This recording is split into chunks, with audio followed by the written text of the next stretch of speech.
Bonjour à tous, bienvenue chez Materne et moi. Je suis ravie de vous accueillir sur cette vidéo dédiée aux régressions de sommeil de l'enfant proposée dans le cadre du lancement de ma nouvelle offre d'accompagnement au sommeil appelée Sommeil et moi.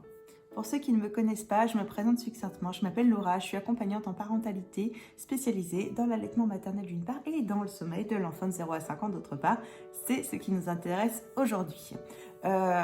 Il faut savoir que j'accompagne, dans le cadre des enfants de 0 à 18 mois, j'accompagne les parents à travailler l'endormissement autonome de leur enfant de façon très progressive avec des méthodes sans chronomètre et sans laisser pleurer, de façon à arriver à un endormissement autonome. Et cet endormissement autonome favorise aussi d'autant mieux l'enchaînement des cycles de sommeil et du coup la qualité des nuits. Bref, il faut le savoir, c'est très très important. Et jusqu'ici, j'accompagne sous des formules de consultation avec suivi ou sans suivi en fonction du niveau d'énergie des parents pour mettre en place les choses seuls ou leurs besoins d'accompagnement. Bref, voilà, je voulais au moins vous parler de ça avant de vous parler des régressions de sommeil. Alors, pourquoi ça intéresse les régressions de sommeil et pourquoi je vous en parle? D'abord parce qu'elles sont très nombreuses, elles ont 3 origines différentes, on va y revenir, et que beaucoup de parents sur les réseaux, des fois au détour d'une vidéo sur le sommeil de l'enfant, me disent mon enfant a tel âge, il se passe ça, et là le sommeil c'est une catastrophe. Ok, et en fait régulièrement, la plupart, 90% de ces messages-là, c'est des enfants qui sont en train de faire une régression de sommeil. Donc forcément, c'est très désarmant pour les parents si un bébé avait à peu près un rythme ou si l'endormissement se passait bien et que d'un seul coup, tout se bouleverse. Ce qu'on a été heureux d'avoir acquis, entre guillemets, en termes d'accompagnement pour l'endormissement de son enfant ou sur la nuit de son enfant, qui se voit perturbé, c'est très compliqué d'accepter qu'il puisse y avoir des régressions. Il faut savoir juste que c'est normal. Donc, je vous explique les sources de régression. La première, ça va être tout ce qui va être, et c'est celles qui vont être finalement les plus fréquentes, tout ce qui va être en lien avec de la douleur, de l'inconfort ou la maladie en général. Donc les otites, les rhumes, les bronchiolites, les poussées dentaires, les gastro, tout ce que vous voulez, tout ce qui va mettre bébé dans un état d'inconfort ou de douleur est source de régression de sommeil. Donc ces besoins de réassurance sont plus importants.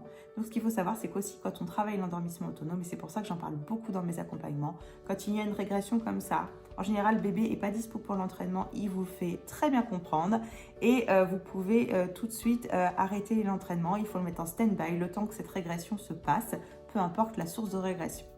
La deuxième source de régression, justement, c'est tout ce qui va être changement de routine. Changement de routine ou d'habitude d'une manière générale. Ça peut être un déménagement, l'arrivée d'un nouveau bébé, tout ce qui va être des facteurs psychologiques qui va un petit peu dérouter bébé. Changement de chambre, tout ce que vous voulez. Déménagement, séparation, changement de chambre, entrée en crèche, voilà. Vous voyez le genre de facteurs environnementaux, psychologiques qui vont venir impacter le sommeil de votre bébé. Et la dernière source, la troisième, c'est celle qu'on connaît peut-être un peu le moins. Ce sont toutes les régressions en lien avec le développement de bébé. Il y a des âges assez caractéristiques pour ça. Vous allez avoir une régression vers les 4 mois de l'enfant. Alors, beaucoup de parents se réjouissent d'avoir un bébé qui fait ses nuits vers 2 mois. Et ce n'est pas rare, un bébé qui fait ses nuits, fait des bonnes nuits en tout cas, qui commence à avoir un rythme assez sympa. Les parents sont plutôt contents. Et à 4 mois, ils contactent en catastrophe des consultants en sommeil parce qu'ils ne comprennent pas ce qui se passe. L'endormissement est compliqué, le sommeil est interrompu par de nombreux réveils. Bref, catastrophe, panique à bord, parents désarmés. En fait, c'est la régression des 4 mois qui est en lien avec le fait qu'au sein, alors si on imagine un cycle de sommeil comme ça, vous avez plusieurs phases à l'intérieur d'un cycle de sommeil que le bébé enchaîne dans un certain ordre. Et à 4 mois, toutes ces phases, peu importe, j'ai pas besoin de vous les détailler, elles se réorganisent.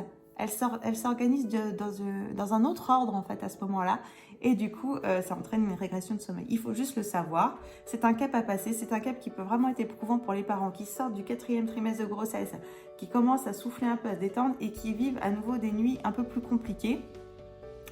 On comprend qu'ils viennent demander de l'aide et c'est tout à fait légitime. Il sera toujours temps de démarrer l'entraînement, l'endormissement autonome juste après cette régression si c'est votre souhait.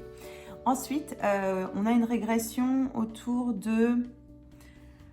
Alors entre 6 et 8 mois, On va dire ça comme ça. En fait, il va y avoir tout ce qui est régression de sommeil. Les régressions de sommeil en lien avec avec l'angoisse de séparation. En fait, c'est le stade de permanence de l'objet. C'est à partir du moment où un objet disparaît de son champ de vision, bébé pense que l'objet n'existe plus. Et lorsque vous sortez de la chambre, bébé pense que vous n'existez plus, que vous soyez derrière la porte de sa chambre ou à l'autre bout du monde. Pour lui, c'est pareil, vous n'êtes pas là.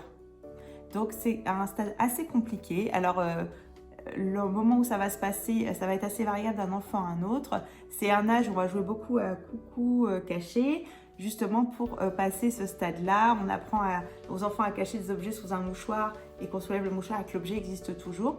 On essaye de passer ce cap-là comme ça, mais c'est un passage un petit peu difficile, même dans l'entraînement au dodo, c'est un petit peu compliqué. Une autre régression, alors que je vais situer plus entre 9 et 12 mois, c'est au moment où bébé se met debout. En fait, où il est en train d'apprendre la position debout et apprendre la marche. Ça peut être un petit peu plus tard, hein, c'est pareil, ça dépend du développement de l'enfant, mais c'est en lien avec ces apprentissages-là en tout cas. C'est tellement stimulant la journée, cet apprentissage de verticalisation et de la marche, que la nuit, bébé s'entraîne presque contre son gré. En fait, vous trouvez votre bébé en pleurs debout dans son lit. En fait, il ne s'est pas réveillé puis mis debout, puisqu'il sait se mettre debout. Non, il s'est réveillé debout. En fait, il s'est entraîné dans son sommeil. Donc, c'est un petit peu fou comme période.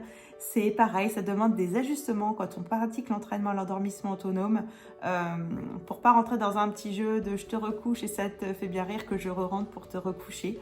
Bon, on travaille tout ça plus en détail dans les consultations.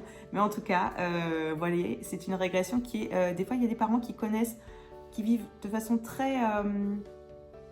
en intensité très faible les premières régressions de sommeil de leur enfant et qui voient celle-ci passer comme une tornade. Dans leur vie, c'est assez intense. Bref. Et vers 18 mois, c'est la transition au grand lit, donc ça peut amener d'autres régressions de sommeil, voilà, comme tout changement. Et puis, quand arrive l'âge des 2 ans, le terrible tout, c'est une crise d'adolescence dans un corps d'enfant. C'est juste un tableau exceptionnel à voir et avec l'opposition, donc l'endormissement, le coucher, la négociation, l'opposition de l'enfant rend les choses extrêmement fabuleuses.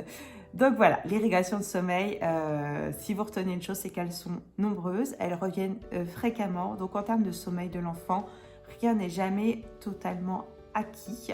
De toute façon, ça reste un apprentissage. Au-delà de 18 mois, on estime qu'un enfant est capable de s'endormir seul, c'est plus le souci.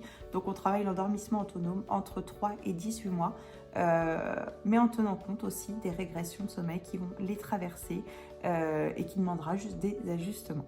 Voilà. Et pourquoi je vous parle de tout ça aujourd'hui dans le cadre de l'offre du lancement du pack Sommeil et moi?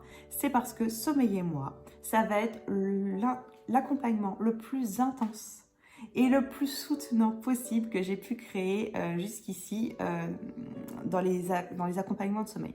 Je m'explique. Jusqu'ici, je n'ai jamais fait plus d'1 mois d'accompagnement à l'endormissement, d'un mois de suivi suite à une consultation. Voilà, on va résumer ça comme ça. Donc, c'était maximum 1 mois. Sauf que 1 mois déjà, ça peut être... alors, si les parents sont dans le cadre du 0-18 mois, en train de faire de l'entraînement à l'endormissement autonome, 1 mois, ça peut être un peu juste. Parce que... déjà, c'est des méthodes très souples et progressives qui ne laissent pas pleurer les enfants, donc qui garantissent des résultats, mais sur la durée. Il faut quand même prendre le temps de faire évoluer, c'est un entraînement, c'est comme quelqu'un qui se met au sport, on fait ça de façon très progressive, très lente, on fait étape par étape, et du coup, des fois pour atteindre, s'ils ont fixé un objectif au long cours, c'est-à-dire que les nuits complètes se fassent, etc., ça va être plus long. Ok.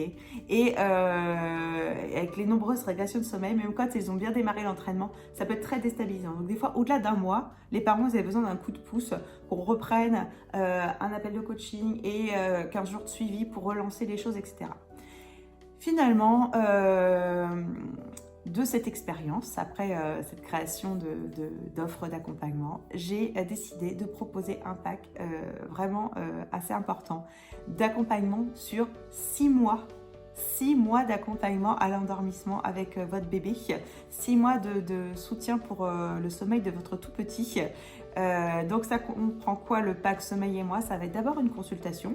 Alors la consultation c'est 1h30, 1h30 pour faire le point sur la situation avec votre enfant, vos attentes, vos objectifs, même si vous remplissez un questionnaire avant, on repart de tout ça. Ensuite, je vous explique mes méthodes de travail. Je vous propose des solutions et on travaille ensemble à définir les objectifs prioritaires, à mettre en place ce qu'il y a à mettre en place en fonction des méthodes que je vous propose. Et ensuite, on part pour 6 mois d'accompagnement avec, ajouté à la consultation, vous ajoutez donc 6 mois de soutien, plus par mail ou SMS quotidiennement, etc. Plus 6 appels de coups de pouce, donc les appels pour rebooster l'entraînement qu'on fera avec une fréquence de 1 appel par mois du coup, puisque j'en propose 6 dans l'accompagnement. Donc si je résume, le pack sommeil et moi, c'est une consultation de sommeil, 6 appels coups de pouce et 6 mois d'accompagnement pour le sommeil de votre enfant, donc quotidien par mail ou SMS. On est sur une offre de service qui coûte en réalité 610 € si on les prenait à la carte, et je vous le propose au tarif exceptionnel de 360 € dans le cadre du pack sommeil et moi. Et pour le lancement de cette offre, donc qui démarre aujourd'hui samedi 27 août 2022, vous avez jusqu'au dimanche 4 septembre 2022 pour profiter de moins 30 € supplémentaires sur ce pack sommeil et moi. Donc profitez-en, ça vous ferait à 330 € le pack au lieu de 610, on est quasiment à la moitié du prix. C'est assez fou et c'est vraiment une offre exceptionnelle, donc profitez-en. Je vous retrouve demain, dimanche 28 août, en live à 10 h sur TikTok et à 11 h sur Instagram pour en parler, pour répondre à vos questions, etc. Je suis aussi joignable par message, par mail comme d'habitude. Je vous mets tout en description, mon site internet, le site de réservation si vous voulez déjà réserver ce pack. Et puis voilà, hein, on se dit à très très bientôt. Et voilà, je reste disponible pour vous. En attendant, prenez soin de vous, de vos petites merveilles. Je vous dis à très bientôt.